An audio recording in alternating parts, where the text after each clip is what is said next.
Siyabingelela bazalwane kwelihle igama lomfeli wethu uJesu Kristu waseNazaretha.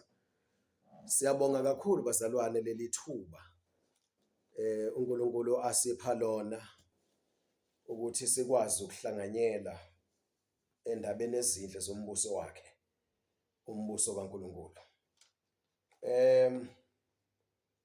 Nakule video ke bazalwane sibonga ithuba ukuthi siphinde sibe nondodakazi ngike nambona kwenye lapho bekhuluma khona ngedamage eyenziwa i-AI, artificial intelligence, ehambisana kanye nama-robot. Right, ngicela bingelele egameni likaJesu. Siyakubingelela ndodakazi. Amen. Jesu Kristu inkosi. Bazalwane, ngiyabingelela abazalwane emhlabeni wonke la kufinyelela khona lo myalezo. Once again ngizobonga ithuba bazalwane lokuthi ngiphinde ngibe nani namhlanje. Igama lami nguNoluthando Ngwakambotho, ngisuka eHadingi bazalwane, South Coast, KZN. Ngidele konke bazalwane, ngumfundi kaJesu Kristu. Hallelujah. Amen. Thank you my daughter. Ngitsheleke kusho uthini? Usho uthini mothi udele konke? Ngisho ukuthi baba konke bekuyinzuzo kimi ngikushaya indiva ngalandela uJesu. Ikuphi lokho kuyinzuzo kuwe okushaya indiva? Bengisebenza umsebenzi walelizwe. Bekuyinzuzo kimi ngenxa yokuthi indlela engikhule ngayo, ngikhule ngitshela ukuthi ukufunda imfundo yalelizwe, usebenze uzophumelela, konke lokho bekuyinzuzo kimi ngoba ngenxa yendlela engikhuliswe ngayo nangolwazi engilaziyo. Yes. Kepha ngelinye ilanga ngathatha isinqumo sokuthi ngifuna ukuba umfundi kaJesu. Mengilandela ilizwi uthi uJesu othandayo ukuba umfundi wami makazidele angilandele, athabathe isiphambano sakhe angilandele. So mengithi ngidele konke ngichaza ukuthi ngidelile bazalwane, ngalandela uJesu. Hallelujah. Ngamanye amazwi awusasebenzi, awusafundi. Amen baba. Wawufunde imfundo ephezulu owagcina kuyona yiphi? Durban University of Technology, ngenza i-diploma in marketing. Abe mangakanani amathuba ukuthi ubunga-advance i-education yakho? Abe maningi kakhulu ngendlela yokuthi la bengisebenza khona ngaqala ukuqashwa ngisenza i-second year university. Ngaqala ukusebenza khona as a student contract, and ngithe mengigraduate ngabe permanent. Bengisebenza esitolo, angithandi ukudalula igama laso kodwa nje khona isitolo esiphezulu impela. Hawu ndodakazi-ke mawusebenza nami-ke mina ngiyena umuntu wemfihlo mfowethu. Ungasisho isitolo ukuze abantu bazi ngoba mina mawukhuluma ngesitolo nje ngizocabanga uBoxer, ngizocabanga uShoprite, ngizocabanga uPep. Amen bazalwane. Bengisebenza kwi-retail store eWoolworths bazalwane. So abemakhulu kakhulu amathuba ukuthi ngiqhubeke nezifundo zami, ngibe la ebengifisa ukuba khona, nangendlela yokuthi there was a time where my manager waze wangitshela ukuthi hawu Thando, awusiwo umuntu ohluphayo, awuphuzi and stuff, nje muphumulile nje ngesikhathi sakho nje kunganjani ukuthi and further your studies, uqhubeke ufunde. Kwawukuthi mina angikho kulezo zinto lezo. Wangichazela nanokuthi ikhona ibhasari, ungaqhubeka, and also in management. Nje abe maningi kakhulu amathuba ukuthi ngiqhubeke nokufunda kwami. Even nalaba engangifunda nabo esikoleni, nabangani bami balokhu bengitshela bethi hayi bo Thando esikoleni nani. Kwawukuthi baqhubeka, abanye benza ama-masters, advanced diploma in marketing, baqhubeka nje 70% yabo baqhubeka nokufunda. Kwawukuthi mina ayivele lento le yokufunda, ngathi mina vele ngoba sengiqedile mina sengimnikile umama. Kahle kahle ngithi uma baba befuna ukuthi ngiyesikoleni. So uma ungibonile ngegqoka ujazi-ke, then mina bengingekho kimi, umama ubese yena ngihambe ngiyofunda nani. So ngoba-ke sengigraduate-ile-ke uma sengimnikile okwakhe, certificate uyibonile, walibona ijazi. Mina kahle kahle mina ngifuna uNkulunkulu, mina ngifuna ukwenza intando kaNkulunkulu, ngifuna ukwazi, ngifuna ukuhamba ey'nyathelweni zikaJesu. So konke lokho kulangazelela kwami uNkulunkulu, nokwazi kakhulu ukuthi uNkulunkulu ungiletheleni, icebo laNkulunkulu ngami la emhlabeni liyini. So bengeke ngikhone bazalwane, ingakho ngidele konke, bengeke ngikhone ukuthi ngazi konke lokho ngalo 1 hour engiwutholayo ngaleso sikhathi mengabe ngi-off emsebenzini. So kubize ukuthi ngiy'dele bazalwane, ngibe umfundi kaJesu ngokuphelele, ngifundiseke ngokuphelele. Haleluya. I-course wawuyenza ini? Marketing bani? Marketing, diploma in marketing. Diploma in marketing. Yes. Ibizwa kuthiwa yini? Marketing baba. I-marketing. I-specialize nge-branding, khona nje iy'tolo, amabhizinisi, business ideas. Mufuna ukuyivulela ibhizinisi lakho, bekufundisa kakhulu ama-basics nokuthi uy'manejele amabhizinisi, nokusesitolo izinto operate kanjani. Yeah. And lapho ebengisebenza khona okuningi kwakho bese ngi-experience practical, kuwukuthi kona okunye ngikufundile ngibe sengikubona practical. And okunye engikubonile ukuthi ngendlela ubulungisa obungekho ngakhona la ezweni noma emhlabeni, uthola ukuthi ufundile ukuba kwi-department ethize noma ufundile nje, kodwa uholwe abantu abangenawo ama-skills wena onawo, ngenxa yokuthi lento le uyayazi nokuthi uhlalele phansi uyifundile and you have more information and knowledge about yona, kodwa uholwe noma ulidwe umuntu ono-matric. So uzugcina usuy'buza ukuthi kanti sikuphi isidingo sokufunda, ngoba even also in management uthola ukuthi umuntu oku-management uno-matric and bamenzise khona la esisebenza, bamenzise mhlampe for i-course noma eyonyaka ukuthi abe nesitifiketi se-management. Kushuthi ugcine sewuy'buza ukuthi mina sikuphi isidingo sokuthi ngifunde 4 years for i-degree or i-diploma 3 years or 5 years, ngize ekugcineni ngizophathwa umuntu olapha one-qualification engaphansi kweyami. one-qualification engaphansi kweyami. So nje Discourage, kuzwisa ubuhlungu. Very discouraging. Kukhanda inhliziyo embi ukuthi manje ugcina usunenzondo, uhola ngaphe kwakho lo muntu, ukuphethe lo muntu, kodwa wena ufundile, wena uqeqeshiwe. So izinto ey'khona-ke lezo bazalwane siyazazi. Nami ngisasebenza nje kwi-Department of Agriculture. Angithi namuntu uyazi ukuthi ngangisebenza kuphi. Ngangisebenza kwi-Department of Agriculture KwaZulu Natal. So ngaqala ngasebenza ngo-1999 in year 2000 kwinkampani enkulu kuthiwa uMhlathuze Valley Sugar Company Limited, bani PTY into kanjalo.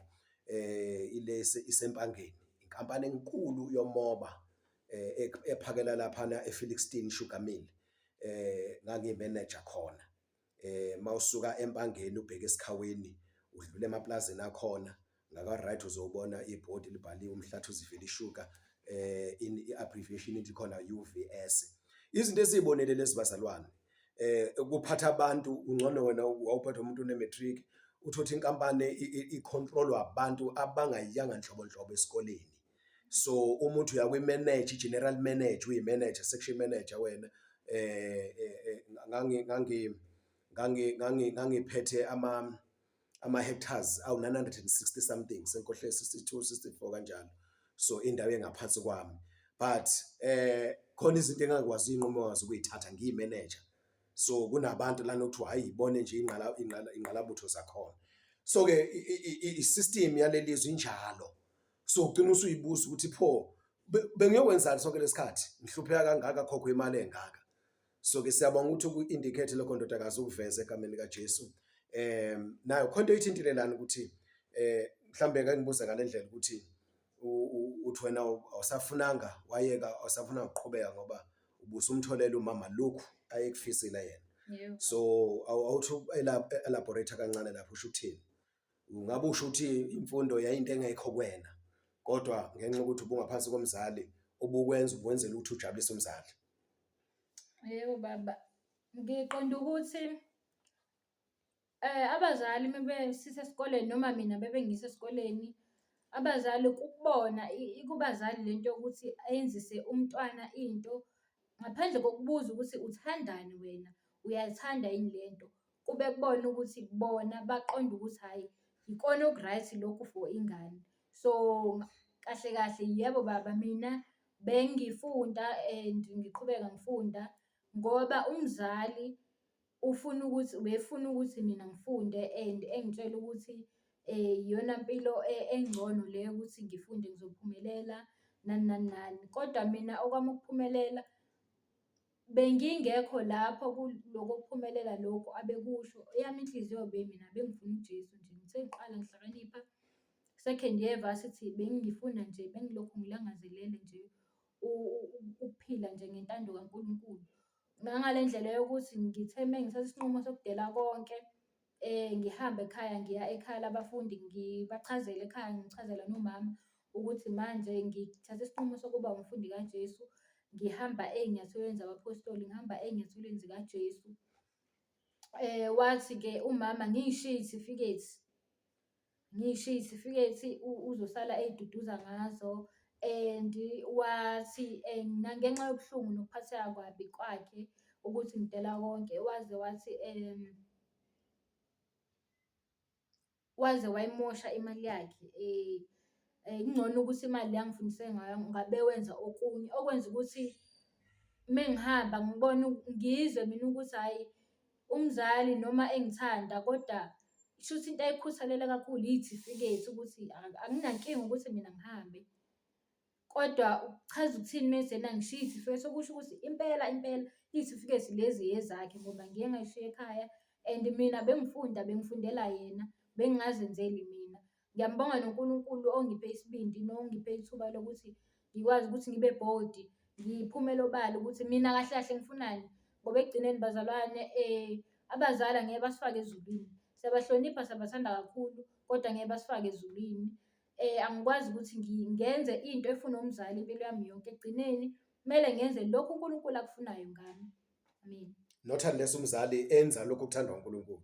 Kodwa futhi noma kunjalo uNkulunkulu unecebo ngomuntu nomuntu. So-ke ekugcineni kufanele ukulandela icebo likaNkulunkulu ngawe.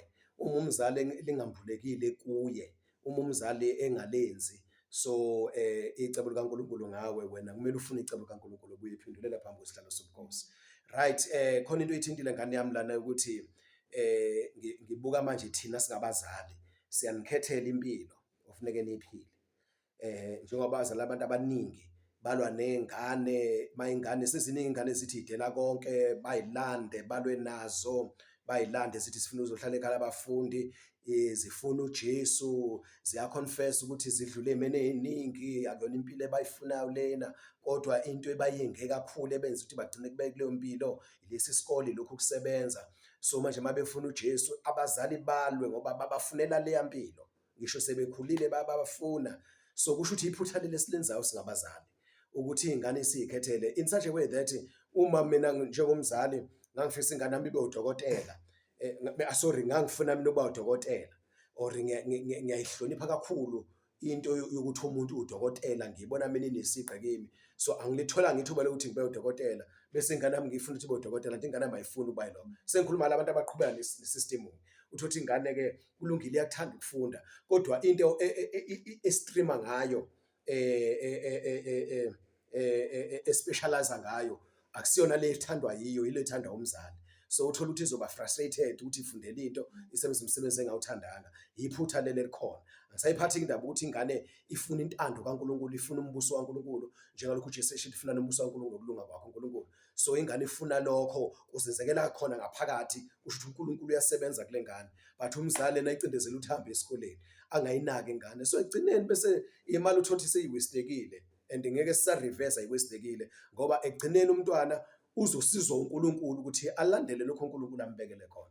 I believe njengoba sekwenzeka kuwena ndodakazi uNothando.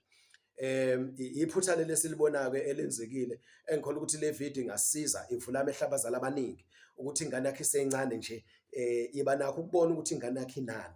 So ngokomthetho thina esiwu-Israel singabantu abamnyama noma bonke abantwana bakaNkulunkulu noma ungeni umuntu omnyama bekufanele ingane zethu siyikhulise ngokwentando kaNkulunkulu. Lithi iBhayibheli likhulisa umntwana ngendlela. Yiphi leyo ndlela okuyiyona? Indlela yombuso kaNkulunkulu. So that masekhulila angasuki kuyo. It is rest assured ukuthi uma ukhulisa umntwana ngendlela kaNkulunkulu ngeke asuke kuye mayesekhulile. But uma uzomkhulisa umntwana wakho ngendlela yalelizwe, egcineni umntwana akanazo ama-basics, akanazo isekelo, because umuntu owakhayo engakho esisekelweni, engakho noNkulunkulu ophilayo ngegama lenkosi uJesu, konke akwakhayo empilweni, wakhe impilo, wakhe future, uyakhelize. Yilokho esikubona kwenzeka njengamanje la ngaphandle. So-ke mntanami-ke, kwakwini inhloso yakho ukuthi ufuna ukuhamba netifiketi uma usudela konke uye ekhaya labafundi? Wawunani engqondweni? Baba, nganginokuthi sengitholile iqiniso kahle kahle, and ngangifuna ukuyoyishisa ngoba sengilazi iqiniso. Imisebenzi kaSathane seyidaluliwe, and imina ofunde waze wagogoda emfundweni yobumnyama, emfundweni yaSathane, akusiye umzali. So benginalokho nje emqondweni wami ukuthi ngifuna ukuyoyishisa ngoba mina sengimbulelekile kahle kahle ukuthi yonke le minyaka, sonke lesikhathi, konke ebengikufunda kuyize and kuphambene nentando kaNkulunkulu. Mhlawumbe ukhona mzali lapha ekhaya uyayizwa le message, kungenzeka usize omunye umzali, kungenzeka usize abathile. Khona ama-signs usuwabonile ukuthi ingane yakhe ayisithanda isikole, mhlawumbe enye isize yasho. So kodwa ubhizi uyayicindezela, uyakhuluma, uzukhuluma amagama ayiziqalekiso, wathi ngoba ufuna lento ukuthi ingane yakho nayo ibonakale njengezinye ingane, yabona. So senze iphutha bazalwane loku-investa, si-investe ngey'ngane, sibe namaphupha athile ukuthi azofezeka ngey'ngane, sigcina senza lento yokuyiyuza iy'ngane, zenza okujabulisa thina, but ekugcineni uNkulunkulu uyazenzela umusa ukuthi ikhululeke. So-ke is not the other way around it, ukuthi funeka ingane uyise esikoleni ungayikhetheli ukukholwa. No. Thina esikholwayo ethi ingane sikhulisa embusweni kaNkulunkulu ngokukholwa entandweni kaNkulunkulu, ngoba umhlaba nezulu kuzodlula, zonke izinto ezifundwa kulelizwe emfundweni kaSathane zizodlula, but izwi laNkulunkulu limele kuze kube phakade. So ingane zethu funeka siyikhulise khona. But benzani-ke uma bebesilisa kabalelizwe-ke? Bathi ingane funeka ingane esikoleni ukuze ithathele isinqumo isiyendala, amanga lawo kaSathane ukweduka konke lokho. So-ke umuntu ovuma lonto umuntu onomoya wokweduka. So ngoba basuke uSathane esebenza ngalabo bantu ukuthi azothatha ingane ayintshontshe kuwe, so that ezoyifaka uphoyizeni wakhe wolwazi olucorrupt. So-ke siyabonga mntanami, ngofuna ukuthi uyishise lezi certificate, but kwangenzeka-ke zasala-ke ngokukholelwa kwakho ukuthi zasala vele zisele kumuntu wayekade vele efisa ukuthi zibe khona. Ufundile wagogoda, ubona amathuba ukuthi ungakwazi ukuphumelela, mhlawumbe ungagcina usudokotela kule field yakho kade uyenza, usubiza ukuthi uDr. Bani in marketing. So but-ke siyambonga kuJesu-ke egameni lakhe. Yes. Okunye ngithanda ukukuveza abazalwane ukuthi emsebenzini ubaba Methi bekhona emaningi amathuba ukuthi mhlawumbe ngingagcine sengudokotela kule field noma nje ngiqhubekile. Engithanda ukukuveza ukuthi emsebenzini angixoshanga abazalwane, okusho ukuthi beyikhona i-potential, bekukhona ukukhula, bekukhona ukukhula okuthembisayo ukuthi ngingakhula. Nangenxa yokuthi-ke ngithanda ukuveza lokho ukuthi bazalwane angixoshwanga emsebenzini, ngiresign mina ngoba sengibona bazalwane ukuthi intando yaNkulunkulu iyaphambana nalokho engikwenzayo. And i-conviction bazalwane, uma uwumntwana kaNkulunkulu, a born again Christian, a true born again Christian ngempela, i-conviction uyayizwa ngempela. Kube kuwena ukuthi uyamziba umoya oyingcwele noma uyamlalela noma ukhetha imali. So mina ngithole sengilapho bazalwane, ngathatha isinqumo-ke sokuthi ngiresign ngoba ngifuna ukwenza intando yaNkulunkulu. Angikwazi ukuthi ngiqhubeke ngenze into ephambene nokulunga kaNkulunkulu. Yonke lento njalo yenzeka ubungazi lutho ngobaba uSibiya nekhaya labafundi. So-ke mase uhlangana nobaba uSibiya emlazi enkonzweni, sekuyafakaza ukuthi nansi lento. Nanto lolu hlobo lwabazalwane engifisa ukuphila nabo. Ngizama ukuveza njalo bazalwane ukuthi akekho umuntu esimlandayo, akekho umuntu esimqhubayo ezekhaya labafundi. So uyayizwela ubufakazi, uNkulunkulu beyisebenzela yena. So amandla kaNkulunkulu, sidumisa uJesu ngamandla akhe, uyayikhethela abantu bakhe. Lithi izwi lenkosi, inkosi yabaza abangabayo. Right? Yeah, ngibona uphethe nephepha lana, mhlawumbe khona okunye ufuna ukuthi wethule. Yebo baba. Yes. Ngithanda ukuqhubeka kancane nje khona okuncane okusalile kade ngikhuluma ngobungozi buka-A_I ey'koleni kumbe kubantu abasha. Ngomthetho enye yengozi yokuqala ekumele nje ngivele ngiqale ngayo eyisizathu sokuthi ngize ngiphathe le phepha, ukulimazwa u-A_I ngoba kahle kahle eminyakeni yami ngineminyaka ewu-23 akumelanga ngabe khona izinto engiy'bhala phansi noma ngabe ngiyakhohlwa, kodwa ngenxa yokuthi ngihlakaniphele noma ngenxa yobungozi noma ngenxa ye-impact ka-A_I kugcine sekulidela ekutheni ngigcine sengikhohlwa kahle kahle. Umuntu omusha oneminyaka ewu-23 akumelanga ngabe senezinto athi uyayikhohlwa. Angithi kunjalo baba. Yes, kunjalo ngane yami, uza kahle impela. Bengithi khona ukufuna ukuveza ngingezwe sikhuluma off camera, sikhuluma nawe ukuthi uveza ukuthi even uyastrugglisa sometimes ukureader amagama because ayabe senza yonke into at the age of 23 bazalwane, and a university graduate usine struggle to pronounce certain words, akunjalo? Kunjalo baba. Chaza kancane kubalaleli. Bazalwane, u-A_I ungilimazile kakhulu, ungibulele kakhulu. Njengamanje nje ngikwi-process ye-healing, ngiqala phansi ngiyacathuziswa manje ngiqala phansi ngiyafundiswa kodwa ngifundile ngenxa ye-A_I.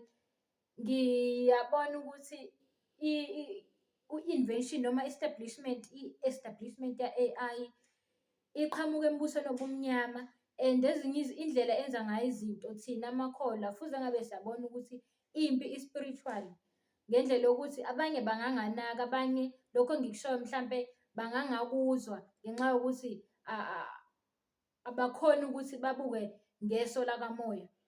So ngiwusebenzisa kakhulu u-A_I nangenxa yokuthi esikoleni ama-assignment, ama-projects ngichazile bazalwane lokho ukuthi u-A_I uney'mpendulo zonke. So ugcine sewungilimaza nokuthi nalokhu engikufundisiwe nolwazi lwemvelo nendlela ebengikwazi ukwenza ngakhona izinto kwavele nje kwaphela. Sekunzima nokuthi ngi-pronounce amagama, even mengifunda iBhayibheli manje ngisa-struggle-isha nje ukuthi amanye amagama angikhoni ukuwa-pronounce kahle, kodwa nje I am a whole graduate, cabanga. Nje okunye bese ngikushilo bazalwane ukuthi ngiyakhohlwa and ibingikhathaza nje indaba yokuthi yindaba ngikhohlwa. Kumbuleka manje ukuthi u-A_I, i-impact le ya-A_I ngoba u-A_I ufike, ngoba ngisho bazalwane ukuthi yimpi le yakamoya embusweni obumnyama, ngoba nelizwi laNkulunkulu lisho ukuthi asilwi noma sibambene nenyama negazi, kepha silwa nemimoya and rulers and authorities of this dark world. Yes. Okunye u-A_I wenza ukuthi urelaye kuwona instead of umoya engcwele. Ugcine nezinye izinto engabe ngihlala phansi ngibuza uNkulunkulu, ugcine sengibuza u-A_I nama-decisions amele ngabe ngiy'thathela, ugcine kahle kahle usungasabi umuntu ophelele, ugcine kwawena usuba i-robot ngoba uncika ku-A_I. That's a motive behind it. Iyavela-ke manje, iyadaluleka ukuthi imotive kaSathane ukuthi ashintshe abantu abadalwe uNkulunkulu bagcine babe ngama-robot, abakwazi ukuyidecide, abakwazi ukuyicabangela, abazi lutho nje. Siyakubona lokho bazalwane, let us be honest, siyakubona. Nansi ingane ifakaza phambi kwethu, even ingane zakho ziqala nje manje uyibuke, even labantu abasesakakhulu technology, yabona, nabo bademejekile, bebadala, abanye bangaphezu kwami bademejekile. Khona izinto nje ezingama-basics okuphila abakwazi ukuyicabanga, abakwazi ukurezinto ethile, nje abantu abaningi abafundile, khona izinto singamakholwa sisindisiwe. I-message nje simple ofanele siyayibamba kumoya, siyayi-catch up amoya, sikwazi, yabona. Nje ithi nje ungazathi umuntu ukhuluma ingane, yabona, indaba na silimele silinyazwe obani ilento ye-technology, lento ka-A_I. Asisakwazi thina ukuthi umoya engcwele enze umsebenzi, afake engqondweni yethu, asicontrole, asikhulumise izinto, asidrive, asilide, asihole, yabona. Asikwazi lokho ukuthi kuba u-A_I manje ubusa empilweni zethu. So-ke bazalwane, siyambonga uNkulunkulu oveza ithuba kanje ukuthi aze usideliver. Khona umntwana into ayivezayo umzalwane la eceleni kwami ukuthi njengamanje kwi-healing process, so since sedele konke, so Ngiyakholwa ukuthi nefoni khona into owayenzayo ngefoni yakho, awutshela abalaleli ukuthi wenzani ngefoni yakho, bekwenzakalani ngefoni?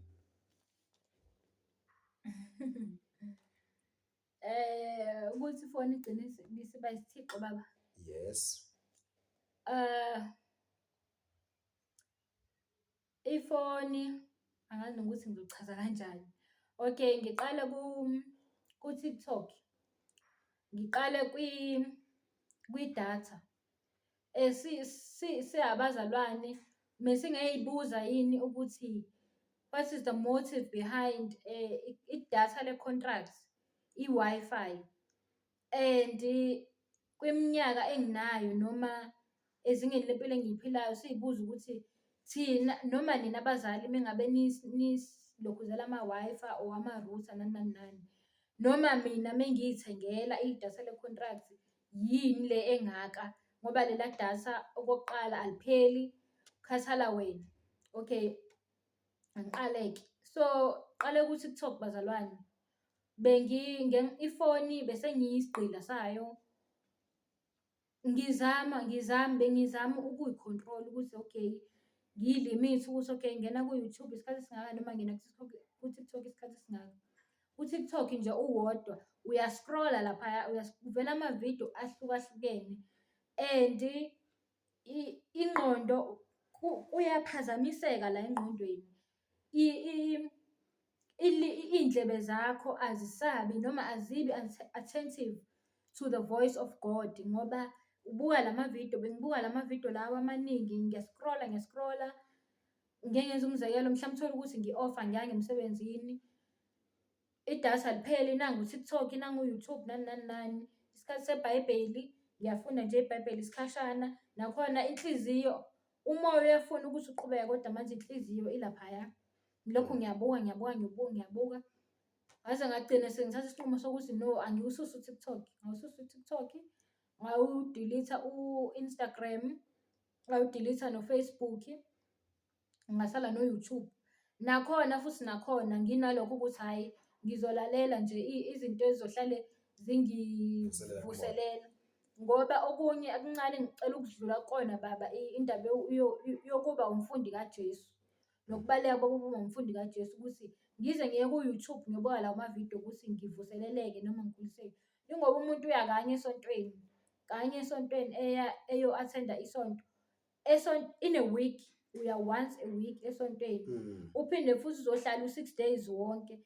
Ubhekana nezimpi, iy'lingo, kuningi. Nakhona kuyashunyayelwa esontweni, awufundiswa, kuyashunyayelwa nje. Shunyayelwa ukuthi hhayi uzothola amabhizinisi azokhula, abazalwane abeze bazokhulekelwa, babe namabhizinisi noma bathole imisebenzi. Lento mina le bengiyifuna bengingayitholi mina esontweni, lento mina le bengiyifuna ukufundiswa ngokujulile ngemithetho kaNkulunkulu nendlela ekumele ngiy'phathe ngayo, ngiwumuntu omusha, ngiwumzalwane.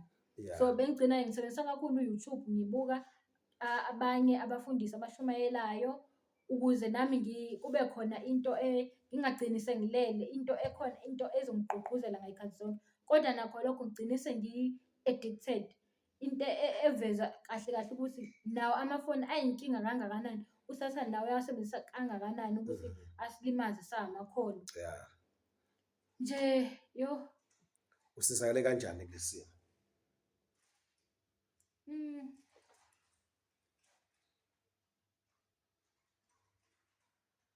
Bengikhuleka, ngaqale ngazila ukudla, ngikhuleka nje, ngikhala, yazi uzibona ukuthi usuyisigqila manje. Ngiyibona ukuthi ngiyisigqila, kubuhlungu. Uyafuna ukuyeka ifoni manje ayisayekeki. Ngiyafuna ukuyeka ifoni ayiyekeki. Usu-addicted.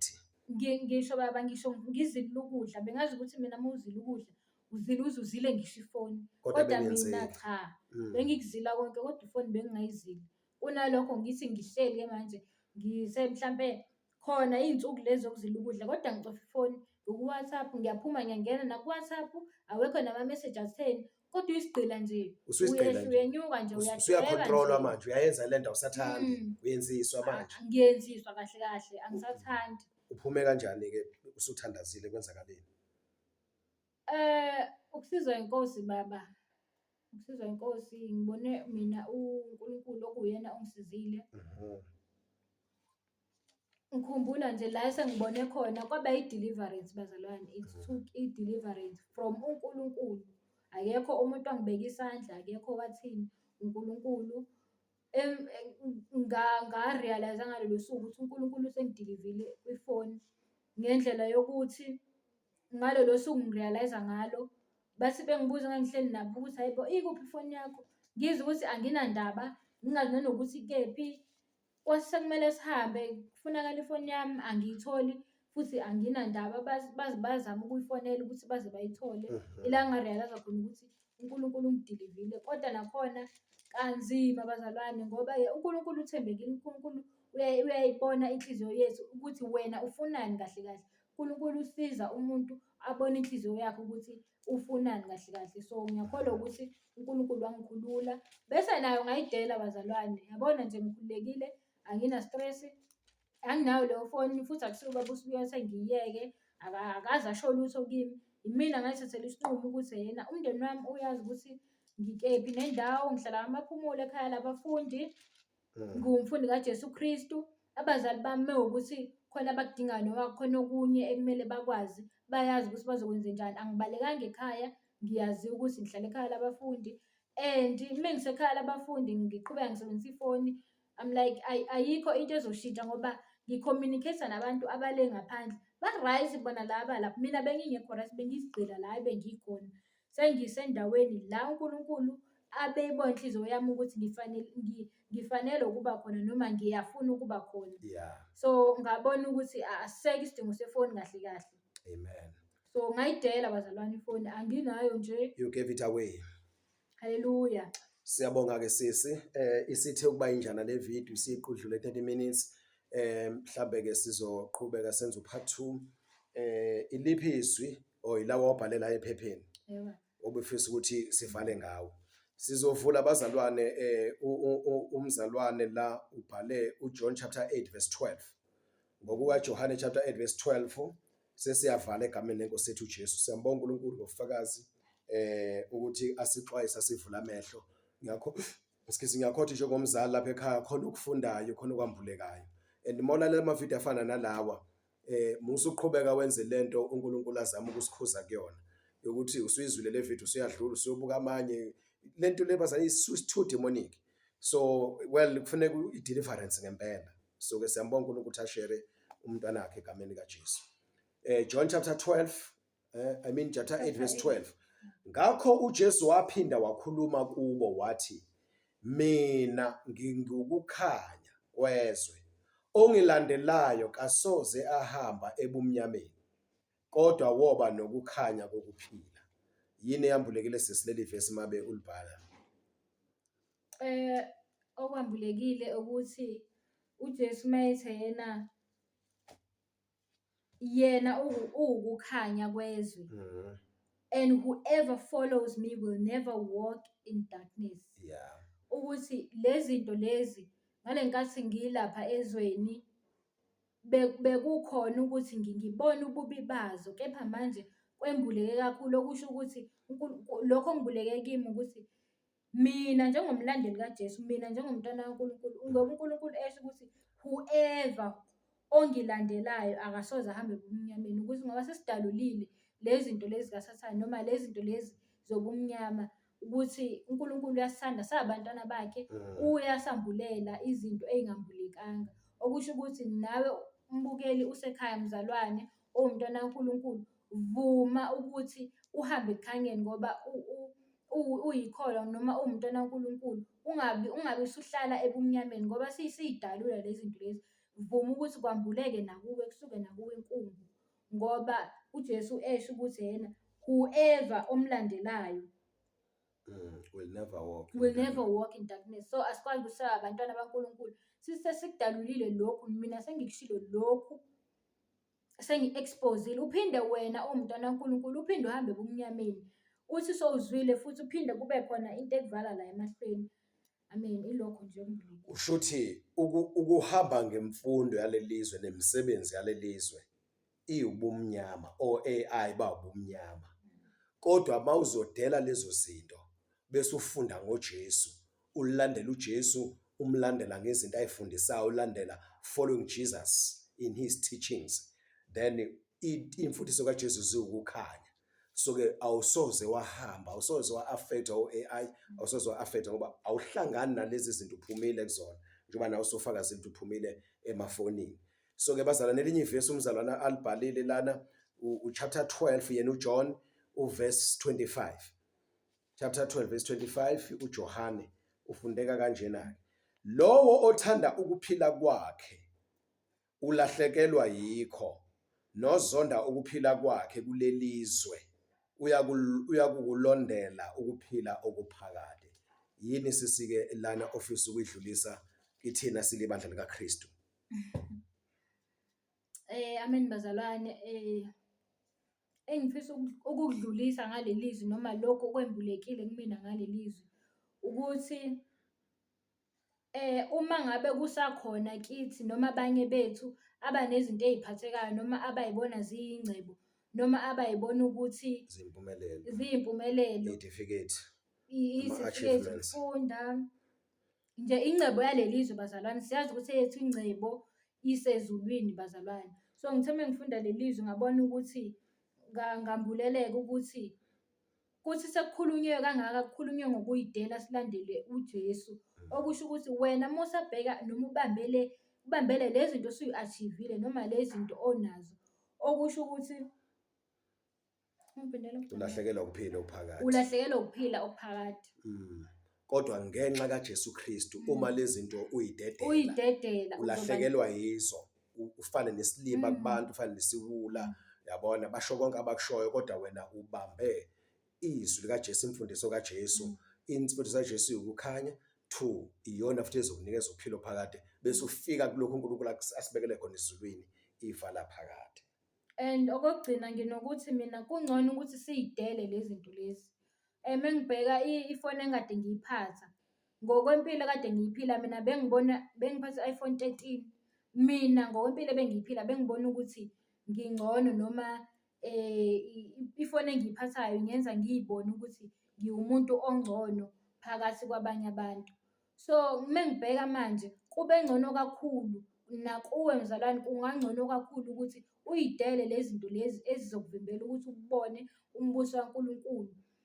Kungcono kakhulu ukuyidela kunokuthi kungena amasela ayintshontsho. And bakhona abazalwane abasebenzisa ama-iPhone kuyimanje, nawo bangantshela, nami ngiwufakazi ukuthi untshontshelwa ifoni kangakanani ukuthi le foni angiyidelanga, ikwangenisela noma la ngixutha ifoni noma la intshontsha le foni, ngiba ne-depression, angazi ebuhlungu. Kanti kungcono ukuthi uyidedele embusweni kaNkulunkulu, njengoba ilizwi likaNkulunkulu lisho ukuthi yena dayisani konke eninakho bese nabela abampofu. Siyabonga kakhulu sisi egameni likaJesu. Bazalwane, siyabonga isithe kuba injana le video, but siyambonga uNkulunkulu uyena bazalwane osilekelelayo. Siyathandaza ukuthi nanilalele izwi besegcineni. Siyathandaza futhi ukuthi uNkulunkulu asisize sonke nje ukuthi yini le uNkulunkulu afisa ukusilekelela, asisize ngayo, simbulelwe lokho, sikwazi ukuthatha iy'nqumo ezinhle. uNkulunkulu usemsebenzini, uyasebenza. Siyabonga ndodakazi yami egameni likaJesu. Ngiyazi ukuthi kuningi njena masikhuluma kuvuka lokhu kuvula kodwa that's why ivideo isinde kangaka, khona obuprepare lana sesizokwenza enye ivideo ngakho egameni likaJesu. Sifuna ukukhuluma ngama-extra saving cards, kunesambulo esikhona nanokuthi esikoleni wafundiswa ini ngokusebenza kwawo, but emsebenzini kwenzakala ini ngawo, and embusweni obumnyama yini eyenzakalayo. Inkosi yomusa sibusise egameni likaJesu, amen.